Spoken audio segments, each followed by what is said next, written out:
இத்திருப்பலியானது இறைவன் செய்த அனைத்து நன்மைகளுக்கு நன்றி பலியாக விஜயகுமார் சகுந்தலா குடும்பத்தார் கொடுக்கிறார்கள். அன்னையின் வழியாக பெற்றுக்கொண்ட அனைத்து நன்மைகளுக்கு நன்றி பலியாக பவுலின் டிசோசா குடும்பத்தார் கொடுக்கிறார்கள். தன்னுடைய பிறந்த நாளை கொண்டாடும் ஜோனஸ் இறைவனுக்கு நன்றி பலியாக கொடுக்கிறார். இறைவனுக்கு நன்றி பலியாக மோசஸ் குடும்பத்தார் கொடுக்கிறார்கள். பிறந்த நாளை கொண்டாடும் செலினா பிராங்க்லின் இறைவனுக்கு நன்றி பலியாக கொடுக்கிறார். இறைவனுக்கு நன்றி பலியாக சாந்தி ஸ்டெல்லா கொடுக்கிறார். இறைவனுக்கு நன்றி பலியாக ரோஹன் டிசோசா இத்திருப்பலியை கொடுக்கிறார். மரித்த பிலிப் ஜோசப், விஜயநாதன், ஜெயமேரி, தெய்வ பொக்கிஷம் மரித்த 8வது நாள் நினைவு கூறப்படுகிற ஏ வின்சென்ட், பத்மநாபன், ஜானகி அம்மா இவர்களின் ஆன்ம இலைமாற்றிக்காக இத்திருப்பலியானது கொடுக்கப்படுகிறது. மேலும் அருள் சகோதரி அக்ஸிலா ஃப்ளோரா முழுமையான உடல் நலம் பெற்று வரும்படியாக வேண்டுதல் வழியாக இத்திருப்பலியை கொடுக்கிறார்கள். தந்தை மகன் தூய ஆவியாரின் பெயராலே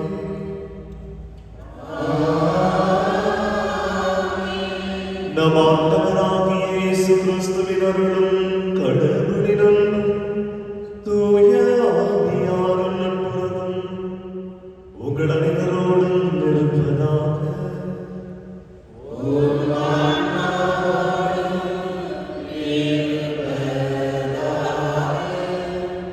கிறிஸ்துவில் அன்பிற்குரிய சகோதர சகோதரிகளே, மாதத்தின் முதல் சனிக்கிழமையாகிய இன்று சிறப்பாக அன்னை மரியாளினுடைய வல்லமையுள்ள பரிந்துரையை நாடி இந்த தெய்வீக திருப்பலியிலே நாம் பங்கெடுக்க வந்திருக்கிறோம்.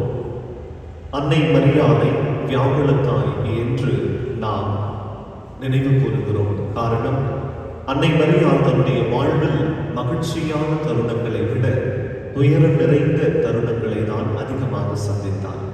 ஆனால் அந்த துயரங்களான தருணங்களுக்கு மத்தியிலே அன்னை மரியாள் ஒரு துணிவான பெண்மணியாக அந்த துயரங்களுக்கு மத்தியிலே தன்னுடைய வாழ்வை நேர்மறையான எண்ணத்தோடு வாழ்ந்த ஒரு பெண்மணியாக அன்னை மரியாளை நாம் பார்க்கிறோம். அதனால்தான் அவரை வியாகுலத்தாய் என நினைவு கூறுகிறோம். ஆகவே நம்முடைய வாழ்வையும் அப்படிப்பட்ட துணிவோடு நேர்மறையான எண்ணத்தோடு வாழ அருள் வேண்டி இந்த தெய்வீக திருப்பலியிலே சிறப்பாக மன்றாடுவோம். இந்த தூய மறை நிகழ்வை தகுந்த முறையிலே ஒப்புக் கொடுக்க தடையாக இருக்கிற நம்முடைய பாவங்களை ஏற்றுக்கொண்டு அதற்காக மனம் வருந்தி இறைவனிடம் மன்னிப்பு வேண்டுவோம். எல்லாம் இறைவனிடமும் ஏற்றுக்கொள்கிறேன். ஏனெனில் என் சிந்தனையாலும் சொல்லாலும் செயலாலும் கடமையில் பாவங்கள் பல செய்தேன். என் பாவமே என் பாவமே என் பெரும் பாவமே. ஆகையால் எப்பொழுதும் கன்னியான புனித மரியாதையில் வானத்தோடு புனிதர்கள் அனைவரையும் சகோதர சகோதரிகளுக்கு நம்மளை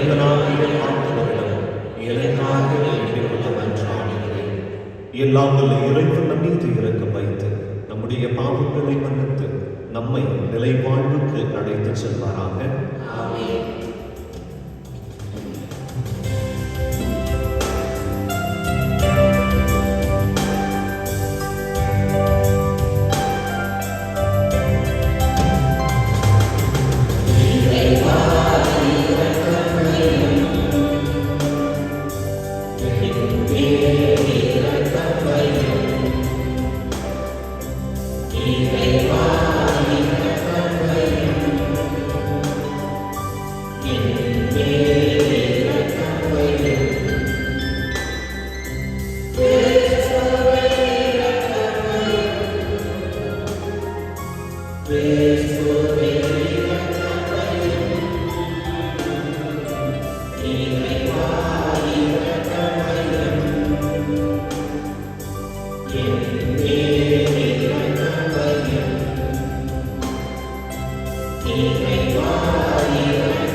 மன்றாடுவோமாக. இரக்கமுள்ள இறைவா, வலுவற்ற எங்களுக்கு உதவி புரிந்தருளும். கடவுளை பெற்றெடுத்த புனித அன்னையின் நினைவை கொண்டாடும் நாங்கள் அவருடைய பரிந்துரையின் உதவியால் எங்கள் பாவங்களினின்று விடுபட்டு எழுவுமாக. உம்மோடு தூயாமையான என்றென்றும் வாழ்ந்து ஆட்சி செய்கிற எங்கள் ஆண்டவரும் உம் திருமகனுமாகிய கிறிஸ்து வழியாக உம்மை மன்றாடுகின்றோம்.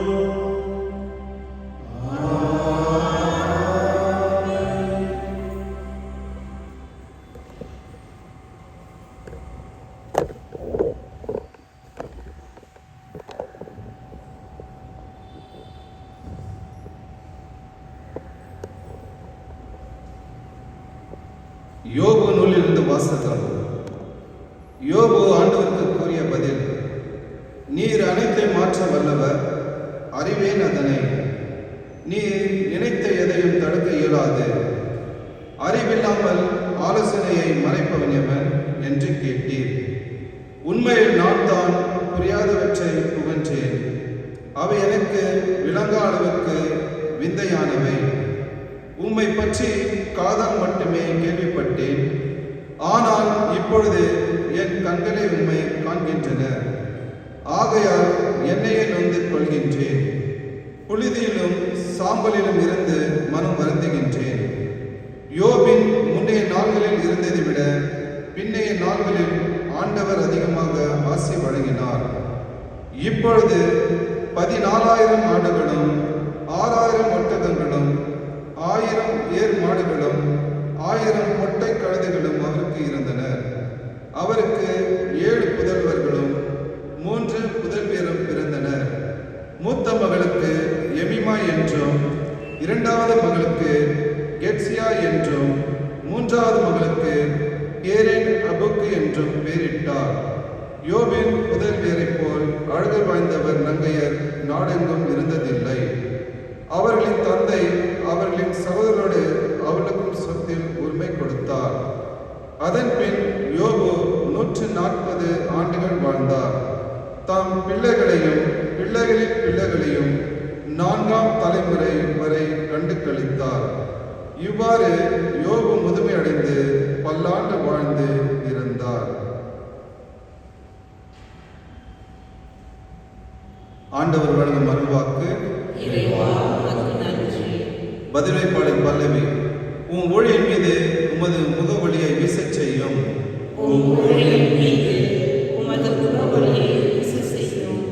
நன்மதியையும் அறிவாற்றலும் எனக்கு புகட்டும். ஏனெனில் உம் கட்டளைகள் மீது நம்பிக்கை வைக்கின்றேன். எனக்கு துன்பம் விளைந்தது என் நன்மைக்காகவே. அதனால் உம் விதிமுறைகளை நான் கற்றுக்கொண்டேன். பல்லவி.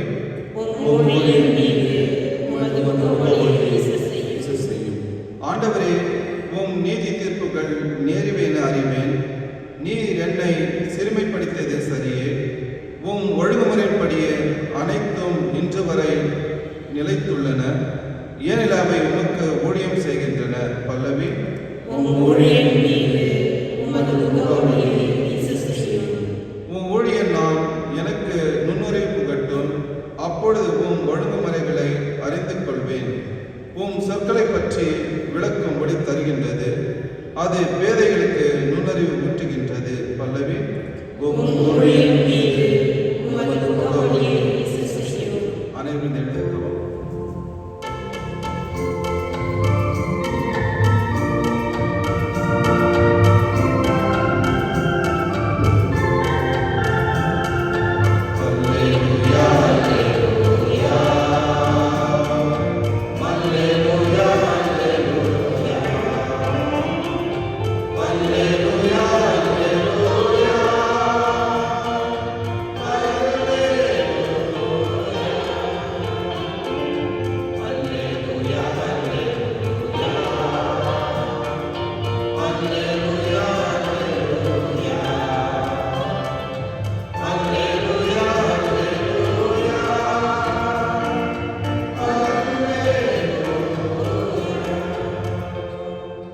தந்தையே, விண்ணுக்கும் மண்ணுக்கும் ஆண்டவரே, உம்மை போற்றுகிறேன். ஏனெனில் விண்ணரசின் மறைப்பொருளை குழந்தைகளுக்கு வெளிப்படுத்தினீர். அல்லேலூயா. அல்லேலூயா, அல்லேலூயா. அல்லேலூயா, அல்லேலூயா. அல்லேலூயா, அல்லேலூயா.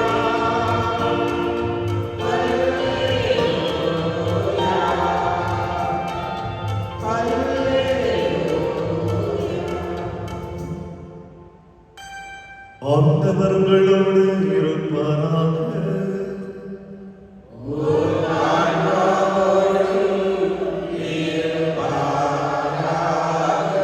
புனித லூக்கா எழுதிய தூய நற்செய்தியிலிருந்து வாசகம்.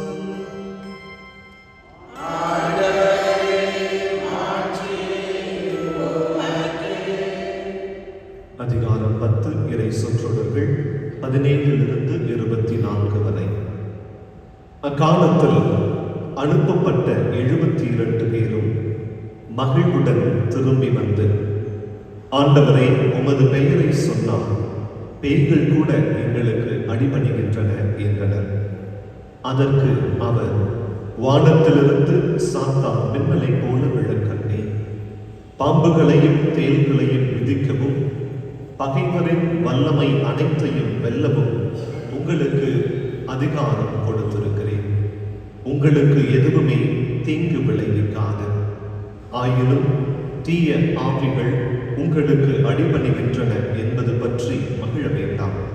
மாறாக உங்கள் பெயர்கள் விண்ணகத்தில் எழுதப்பட்டிருக்கின்றன என்பது பற்றியே மகிழுங்கள் என்றார். அந்நேரத்தில் இயேசு தூய ஆவியால் பேருவகை அடைந்து, தந்தையே, விண்ணுக்கும் மண்ணுக்கும் ஆண்டவரே, உம்மை போற்றுகிறேன். ஏனெனில் ஞானிகளுக்கும் அறிஞர்களுக்கும் இவற்றை மறைத்து குழந்தைகளுக்கு வெளிப்படுத்தினேன். ஆம் தந்தையே, இதுவே உமது திருவுளம் என்றார். என் தந்தை எல்லாவற்றையும் என்னிடத்தில் ஒப்படைத்திருக்கிறார். தந்தையை தவிர வேறு எவரும் மகனை அறியார். தந்தை யார் என்று மகனுக்கு தெரியும். மகன் யாருக்கு வெளிப்படுத்த விரும்புகிறாரோ அவருக்கும் தெரியும். வேறு எவரும் தந்தையை அறியார் என்று கூறினார். பின்பு அவர் தம் சீடர் பக்கம் திரும்பி அவர்களிடம் தனியாக, நீங்கள் காண்பவற்றை காணும் வாய்ப்பு பெற்றோர் பேறு பெற்றோர். ஏனெனில் பல இறைவாக்கினர்களும் அரசர்களும் நீங்கள் காண்பவற்றை காண விரும்பினார்கள், ஆனால் அவர்கள் காணவில்லை. நீங்கள் கேட்பவற்றை கேட்க விரும்பினார்கள், ஆனால் அவர்கள் கேட்கவில்லை என நான் உங்களுக்கு சொல்கிறேன் என்று கூறினார். ஆண்டவரின் அருள்வாக்கு.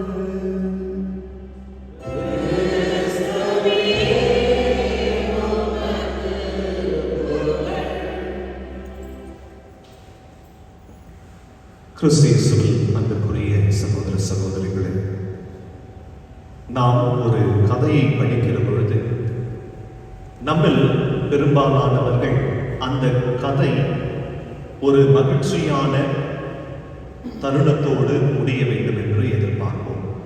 அதே போன்று ஒரு திரைப்படத்தை பார்க்கிற பொழுது அந்த திரைப்படம் மகிழ்ச்சியான ஒரு முடிவோடு நிறைவு பெறுகிற பொழுது நம்மில் அது மகிழ்ச்சியை கொண்டு வரும். பல ஆண்டுகளுக்கு முன்பாக ஒரு திரைப்படம் முடிகிற பொழுது சுபம் என்று வரும் இறுதியிலே.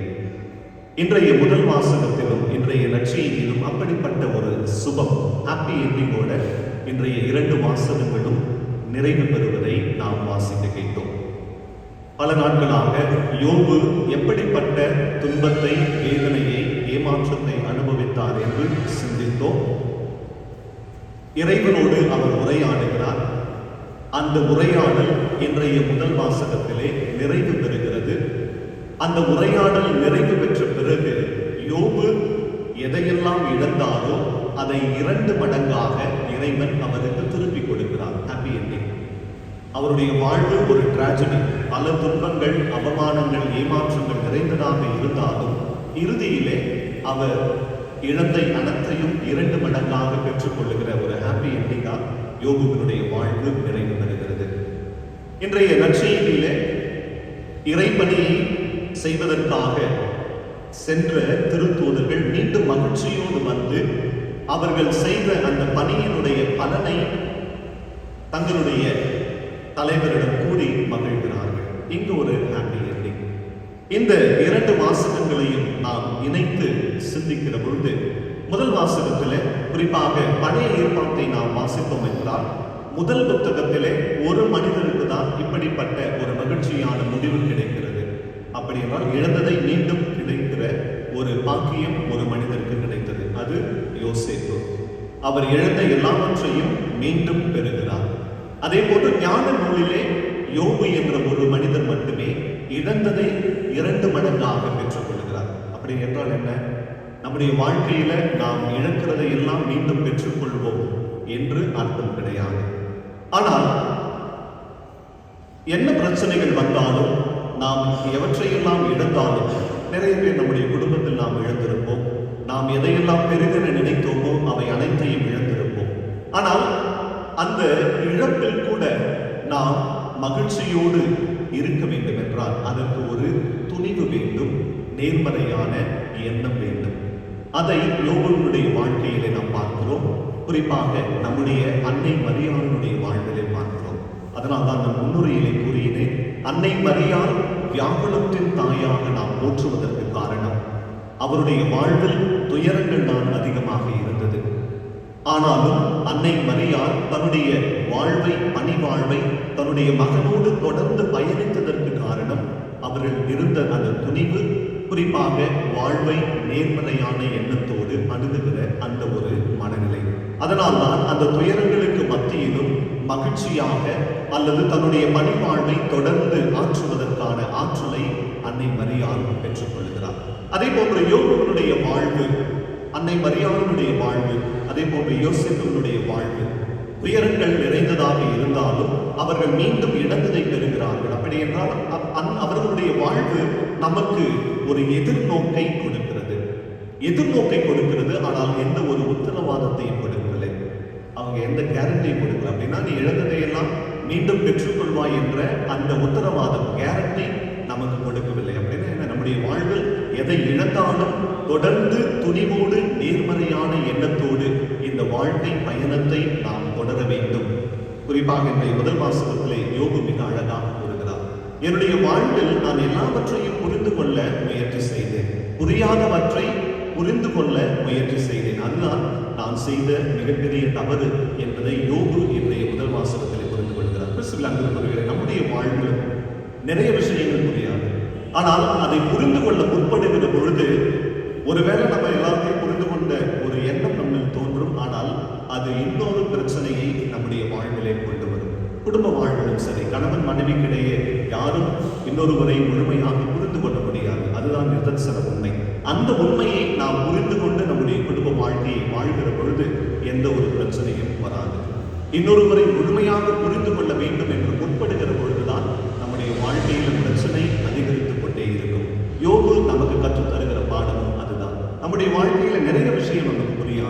அப்படி புரியாத விஷயங்களை அப்படியே விட்டுட்டா எந்த ஒரு பிரச்சனையும் கிடையாது. அதை நோண்டி அதை புரிந்து கொள்ள வேண்டும் என்று நாம் முயற்சி செய்கிற பொழுதுதான் அது இன்னும் நிறைய பிரச்சனைகளை நம்முடைய வாழ்வில் கொண்டு வரும் என்பதை இன்றைய முதல் வாசகத்திலே நாம் அறிந்து கொள்கிறோம். இன்றைய நற்செய்திக்கு வருகிற பொழுது பொதுவாக நம்ம ஊருக்கு போறோம்னா எல்லாத்தையும் பேக் பண்ணி ரெடியாக இருக்கும். அப்போ யாராவது குடும்ப தலைவர் வந்து இது வேணாம் அது வேணாம் இது எதுக்கு அது எதுக்கு எல்லாத்தையும் தூக்கி ஓரம் கட்டுங்க என்று கூறுகிறார்கள் என்றால் நம்முடைய உள்ளத்தில் எப்படி ஒரு தாக்கத்தை கொண்டு வந்திருக்கும். அப்படி ஒரு தாக்கத்தை தான் திருத்தூதருடைய உள்ளத்திலும் வந்தது. அவர்கள் பணி வாழ்வை தொடங்குகிற பொழுது அந்த பணியை செய்வதற்காக அவர்கள் தயார் நிலையில் இருக்கிற பொழுது ஆண்டவர் இயேசு கிறிஸ்து அவர்களை பார்த்து இதை எடுத்து போவாதீங்க அதை எடுத்துட்டு போவாதீங்க இது எதுக்கு அது எதுக்கு என்ற கேள்வியை கொடுக்கிறார். அப்பொழுது நிச்சயமாக திருத்தூதர்கள் நேரடியாக ஆண்டவர் இயேசு கிறிஸ்துவை எதிர்க்கவில்லை. ஆனால் மனதுக்குள் அவர்கள் முணுமுணுத்திருக்க வேண்டும். ஆனால் அவர்கள் பணி வாழ்வை சென்று தொடங்கி அதை நிறைவு செய்துவிட்டு திரும்பி வருகிற பொழுது அவருடைய உள்ளத்திலே ஒரு நிலையான மகிழ்ச்சியை அவர்கள் அனுபவிக்கிறார்கள். அப்பொழுதுதான் அவர்களுக்கு புரிந்தது, எங்களுடைய தலைவர் கூறியது எங்களுக்கு புரியவில்லை என்றாலும் அவருடைய வார்த்தைக்கு நாங்கள் சரணாகதியாக அடைந்ததனால் இப்பொழுது இந்த மகிழ்ச்சியான தருணத்தை நாங்கள் அனுபவிக்கிறோம் என்ற அந்த புரிதல் நிச்சயமாக இயேசுனுடைய திருத்தூதர்களுடைய உள்ளத்திலே வந்திருக்க வேண்டும். கிறிஸ்துவின் அன்பிற்குரியவர்களே, ஒரு குழந்தை ஒரு விஷயம் புரியலாம், சில நேரத்தில் அதை ஏற்றுக்கொள்ளும். ஆனால் பெரியவர்களாகிய நாம் சில விஷயம் புரியாத பொழுது அதை புரிந்து கொள்ள வேண்டும் என்று முற்படுகிறோம். அப்படி இல்லைன்னா புரியலனா கூட புரிந்த மாதிரி நடிக்கிறோம். அந்த ஒரு மனநிலையில் இருந்து நாம் விடுபட்டால் நிச்சயமாக நம் வாழ்வில் எப்படிப்பட்ட பிரச்சனைகள் வந்தாலும் நாம் நேர்மறையான எண்ணத்தோடு துணிவோடு வாழ முடியும். அன்னை மரியாளுடைய வாழ்க்கையில இறை செய்தி வந்ததிலிருந்து கல்வாரி மலை தன்னுடைய மகனை அவர் பலியாக ஒப்புக் கொடுக்கிற அந்த தருணங்கள் வரை நடந்த நிறைய நிகழ்வுகள் அவருக்கு புரியல. அதனால்தான் உள்ளத்தில் நிறுத்தி தியானித்தார். ஆனால் அவருக்கு அந்த நிகழ்வுகள் புரியவில்லை என்றாலும் தன்னுடைய வாழ்வை இறை திருவுள்ளத்திற்கு சரணாகதியாக ஒப்புக்கொடுத்தார். அப்படிப்பட்ட ஒரு நிலைப்பாடு நம்ம இருக்கிற பொழுது நிச்சயமாக நம்முடைய வாழ்வு எப்படிப்பட்ட பிரச்சனை வந்தாலும் இறுதியிலே சுபம், ஹாப்பி எண்டிங்கோட நம்முடைய வாழ்வு நிறைவு பெறும் என்பதை உணர்ந்து இதை வாழ்வாக்கிட தொடர்ந்து மன்றாடுவோம்.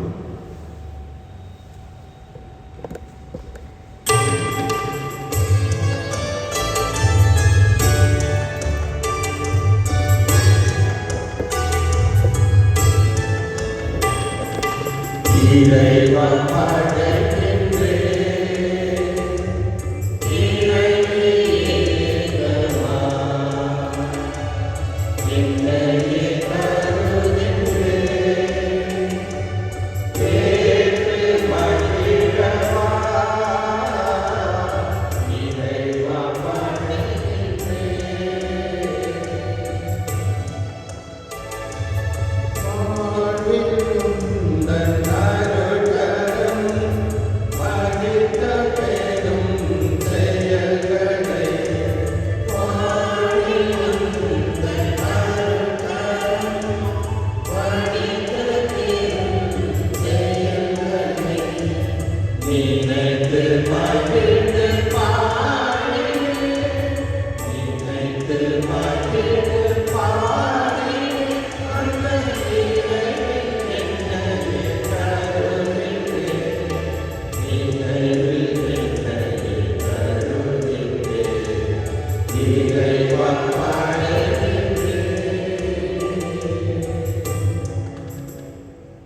அன்புமிக்க சகோதர சகோதரிகளே, என்னுடையது உங்களுடையதுமான இவ்வலி எல்லா வல்ல தந்தையாகிய இறைவனுக்கு ஏற்றதாகும் மன்றாடுங்கள்.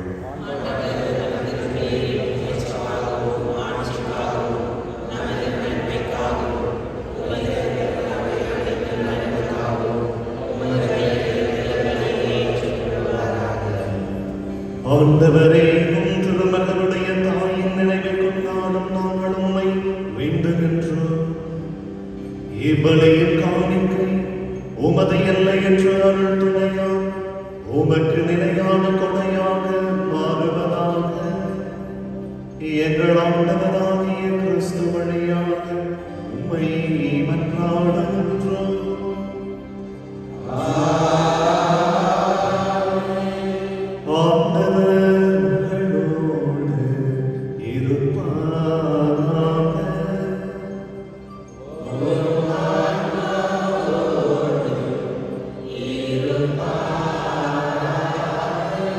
இதயங்களை மேலே எழுப்புங்கள்.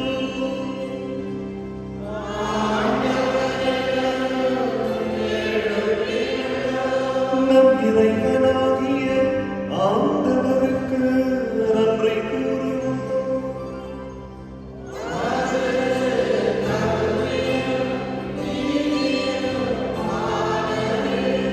ஆண்டவரே, தூயவரான தந்தையே, என்றும் உள்ள எல்லாம் வல்ல இறைவா, எந்நாளும் நாங்கள் உமக்கு நன்றி செலுத்துவதும் எப்பொழுதும் கன்னியான புனித மரியாதை நினைவதால் நாங்கள் உம்மை போற்றி புகழ்ந்து மாட்சிப்படுத்துவதும் மெய்யாகவே தகுதியும் நீதியும் ஆகும். எங்கள் கடமை மீட்புக்கு உரிய செயலுமாகும். ஏனெனில் உலகெங்கும் அதன் இறுதி எல்லை வரை நீரரும் பெரும் செயல்கள் பல புரிந்துள்ளீர். சிறப்பாகவும் அடியாரின் தாழ்நிலையை கண்ணுற்று அவர் வழியாக மனித மீட்பின் காரணரால் திருமகன் எங்கள் ஆண்டவர் இயேசு கிறிஸ்துவை எங்களுக்கு அளித்தீர். அவரை எங்களுக்கு அளித்ததால் உமது இரக்கப் பெருக்கை எல்லா காலங்களிலும் நீடிக்கச் செய்து வருகின்றீர். அவர் வழியாக உமது மாண்பை வான தூதர்களின் அணிகள் வழிபடுகின்றன. திருமுன்னி காலத்து மகிழ்கின்றன. அவர்களோடு எங்கள் குரலையும் சேர்த்துக் கொள்ளுமாறு நாங்கள் உம்மை தாழ்மையுடன் இறைஞ்சி பாடுவதாவது.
ஆண்டவரே, நேர்மையாகவே தூயவர், தூய்மை அனைத்திற்கும் ஒன்று.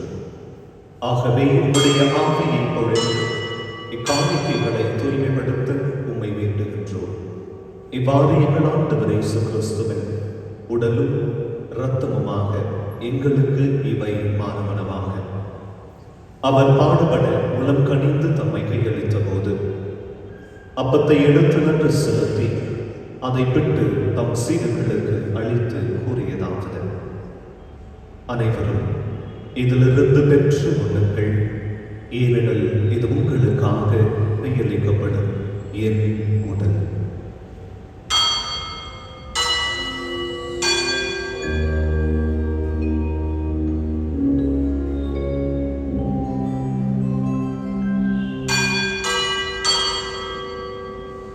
அவ்வனமே இரவு விருந்தை அருந்தியவர் கிணற்றையும் எடுத்து மீண்டும் உமக்கு நன்றி கூறி தம் சீடர்களுக்கு அளித்து அவர் கூறியதாவது: அனைவரும் இதிலிருந்து பெற்று பருகுங்கள், ஏனெனில் இது புதிய நிலையான உடன்படிக்கைக்கு உரிய என் இரத்தத்தின் கிண்ணம்.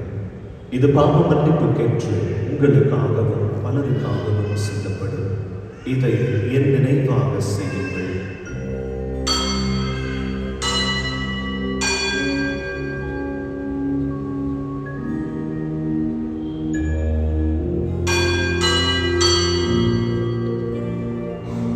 நம்பிக்கையின் மறைபொருள் Christ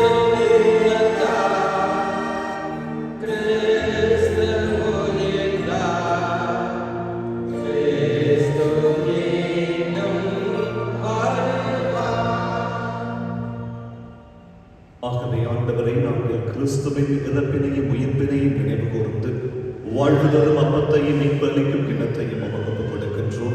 உம் திருமுன் நின்று உமக்கு ஊழியம் புரிய தகுந்தவர்கள் என எங்களை ஏற்றுக்கொண்டேன். எனவே உமக்கு நன்றி செலுத்துகின்றோம்.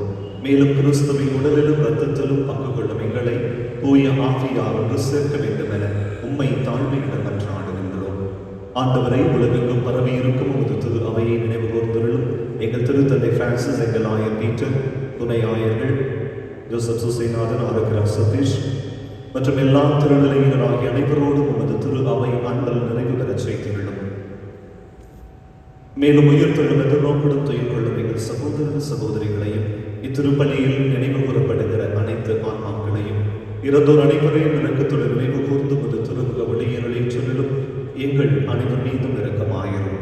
கடவுளின் கன்னித்தாயான புனித மரியா, அவருடைய கணவரான புனித யோசேப்பு, புனித திருத்தூதர்கள், இவ்வுலகில் நமக்கு உகந்தவராய் இருந்தோர் புனித பிரான்சிஸ் சவேரியார், புனித ஃபவுஸ்தினா மற்றும் புனிதர் அனைவருடனும் நாங்கள் நிலை வாழ்வில் பங்கு கொள்ளும் தகுதி பெற்று உம் திருமகன் இயேசு கிறிஸ்து வழியாக உம்மை புகழ்ந்தேத்து மரமருள உம்மை மன்றாடுகின்றோம்.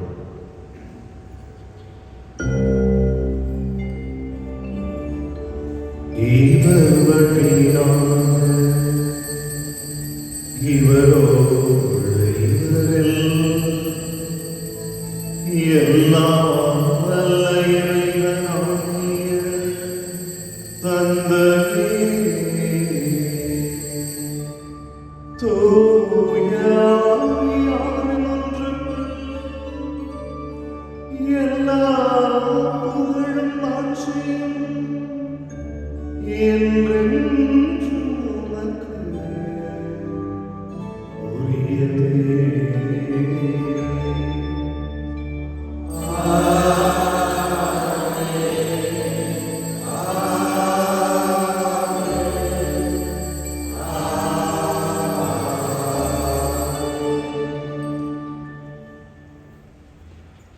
மீட்பரின் கட்டளையால் கற்பிக்கப்பட்டு இறைமணி பெறையால் பயிற்சி பெற்ற நாம் துணிந்து சொல்வோம்.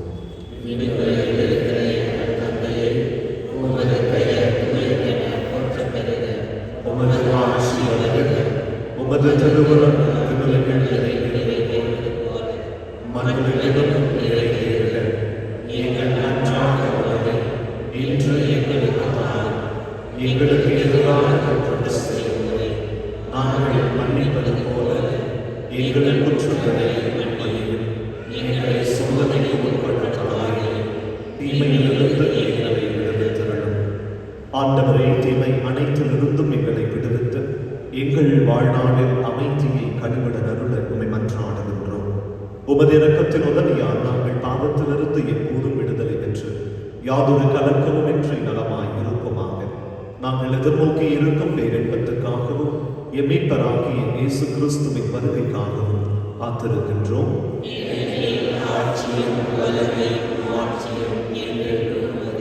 ஆண்டவரே இயேசு கிறிஸ்துவை, அமைதியை உங்களுக்கு விட்டுச் செல்கின்றேன், என் அமைதியையே உங்களுக்கு அளிக்கின்றேன் என்றும் திருத்தூதர்களுக்கு மொழிகிறேன்.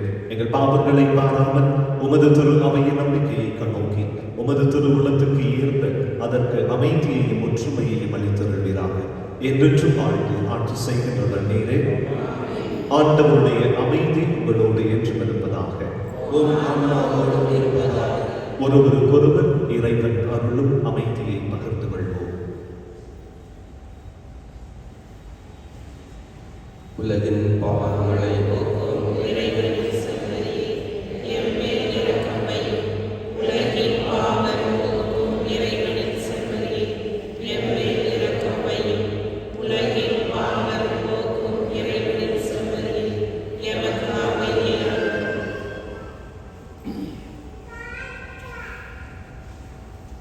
இதோ இறைவனின் சிமனி, இதோ உலகின் பாவங்களை போக்குபவர். தன் வாழ்வின் எல்லா தருணங்களிலும் அவற்றை இறை திருவுளமாக ஏற்று தன்னுடைய தந்தையினுடைய திருவுளத்திற்கு தன்னை சரணாகதியாக ஒப்புக் கொடுத்து நம்மை மீட்டெடுத்த இறைவனின் செல்வனை இவரே. இவருடைய திருவிருந்திற்கு அழைக்கப் பெற்ற நாம் அனைவரும் பேறு பெற்றோம்.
யோபுலி ஆண்டின் இறைவேண்டல்.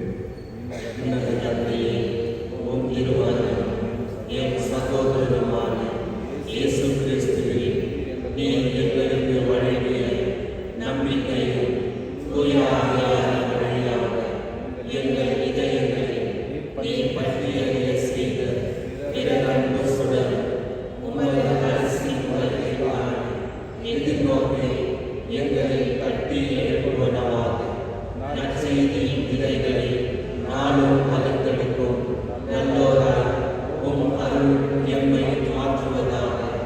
தீமையை ஆற்றல்கள் மறைத்து உம் ஆட்சியை நீடித்து ஒளிரும் பொருட்டு மாநில உலகளும் முழு அன்னைகளிலும் புதிய விண்ணகம் புதிய மன்னகம் நோக்கிய காத்திருந்தலில் மாற்றம் பெறுவனவாக.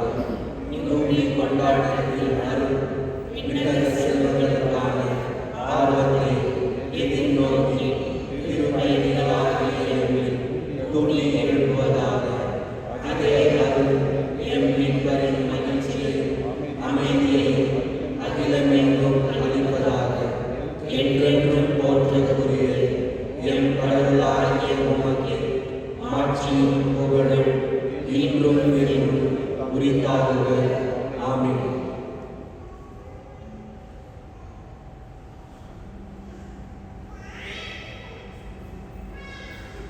நன்றியோடு மன்றாடுவோமாக. ஆண்டவரே,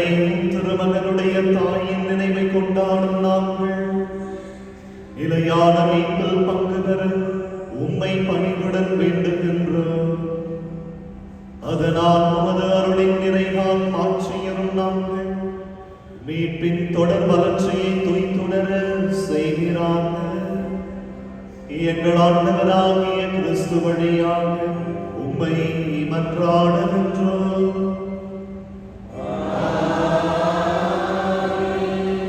ஆண்டவர் உங்களோடு இருப்பாராக.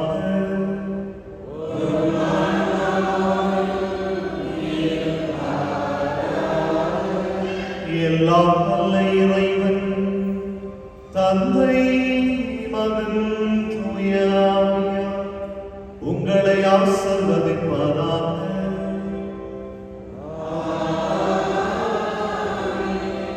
இறை திருவிழத்தை நிறைவேற்றி வாழ சென்று வாருங்கள். திருப்பலி நிறைவேற்று.